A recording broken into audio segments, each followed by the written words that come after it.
Hi kids, welcome to Bedtime Stories at the Carousel. We're so excited to bring you another story tonight by one of our lovely volunteers. They're super excited to read their favorite bedtime story to you.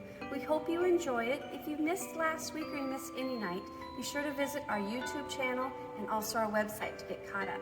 So enjoy tonight's story. Good evening, children. I hope you're snuggled up and ready for bed. My name is Susan, and I'm going to tell you a story about a dog that is a greyhound, just like our dog Neil on the carousel is a greyhound. And Neil was a greyhound who raced in races and later was rescued by the Powell family. And so we'll talk about another greyhound dog. The book I'm reading is called Forever Home. Come on, girl, take a road trip, Susie said with a smile. She's been saying that a lot this week. She told me I am going to a forever home. I don't know what that means. Do you know what that means, Neil? I know this is my second home. My first home was at a track. I am a greyhound, and greyhounds race each other. I guess I wasn't very good at it, which is why I'm here with Susie. Wait, Susie, where are you going? Why are you leaving me on this trailer? Aren't you coming to the forever home with me? There are so many things I want to say. I want to thank her for taking care of me. I want to tell her I will miss her. What's the point? I'm a dog. The only thing that comes out when I want to talk is woof. I caught one more glimpse of Susie. I think she knew what I wanted to say. Goodbye, my friend. Was that hard to leave your friends at the track? There are about 6 other hounds traveling with me. They are all sleeping. I can't see them, but I can hear them. Have you ever heard a dog snore? These guys are really good at it. I've tried to sleep, but I can't stop thinking about the new forever home.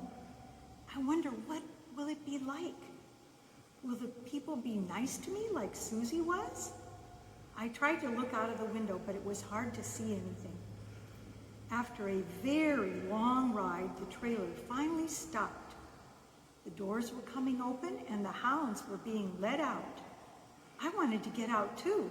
Let me out of here. I want to see my forever home.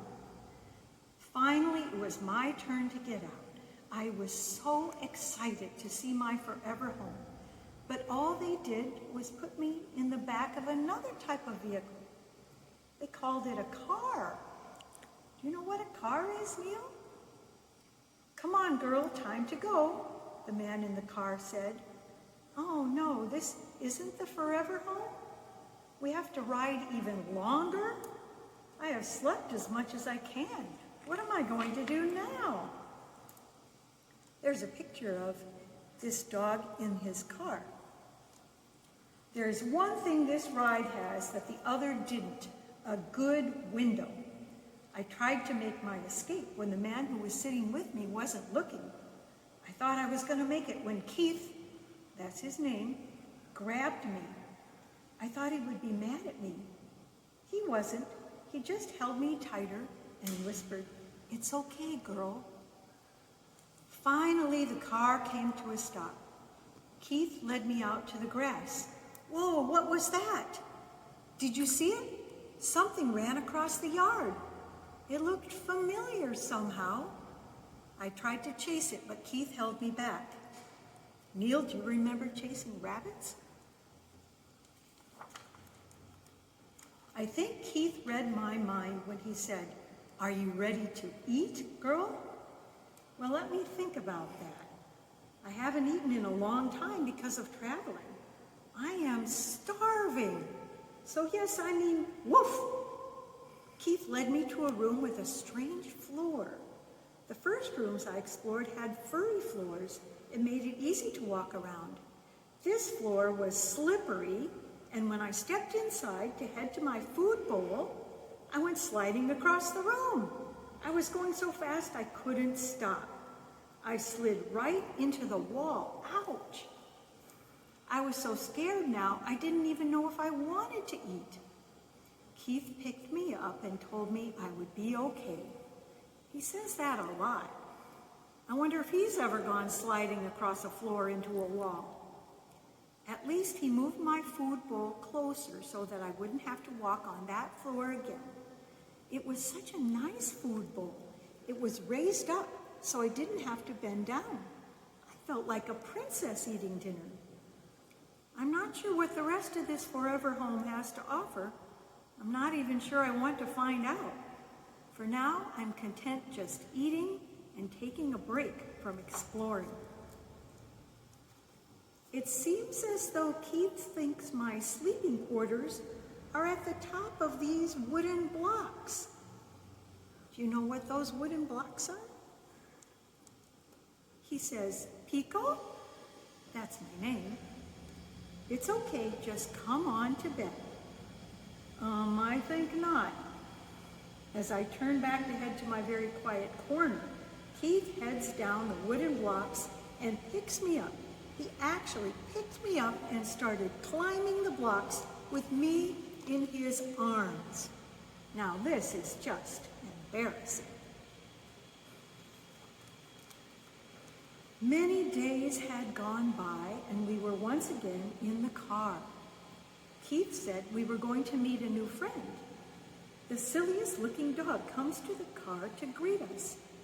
Keith says, Pico, this is Choco. Choco is the first dog I have seen that isn't a greyhound like you. As soon as my leash was off, I started running. It felt so good to run and play again. I hadn't run like that since the track. The other dogs I raced were very fast. Choco isn't as fast, but he is trying. I thought he was still chasing me, but I didn't hear him anymore. I turned around and looked, and he was doing the strangest thing. He had started digging in the dirt. He was frantic, and dirt was flying all over the place. I went over to him to get a closer look, and I didn't see his face. What is he doing? He finally comes out of the hole he dug, and his whole nose was covered with dirt. He looked ridiculous.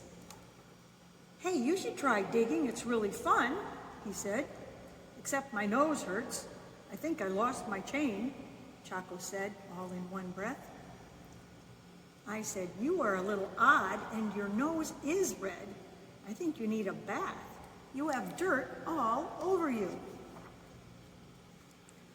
All of this running around has made me thirsty. I'm not sure where Choco keeps his water bowl, but this large tub of water should do. See this large tub of water? I think it's a swimming pool. I was just about to take a sip when I heard shouting, Pico, no, don't drink that, the man yelled. I just needed a sip. I'm so thirsty. The water was cold and it had a funny taste. Next thing I know, I had slipped into the large tub. It was so cold. The man was worried. He jumped in with his clothes on to rescue me. I was freezing after that. The man who had rescued me took me inside and dried me off. Keith came over and held me close. This was not the first time he had tried, but it was the first time I had let him hold me. It felt good to have someone hug me. Falling in that large tub of water was scary, but I felt safe now.